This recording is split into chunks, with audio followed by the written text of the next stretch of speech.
Menurut jajak pendapat, hampir separuh warga Israel tidak percaya pasukan pertahanan Israel mampu membebaskan sandera dan mengalahkan Hamas di jalur Gaza secara bersamaan.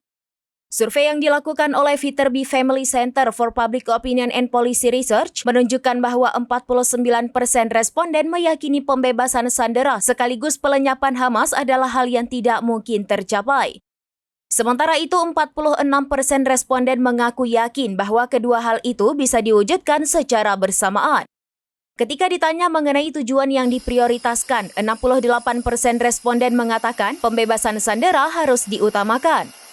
Hanya 25% yang meminta agar pemerintah Israel memprioritaskan penggulingan Hamas.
Download Tribun X sekarang, menghadirkan lokal menjadi Indonesia.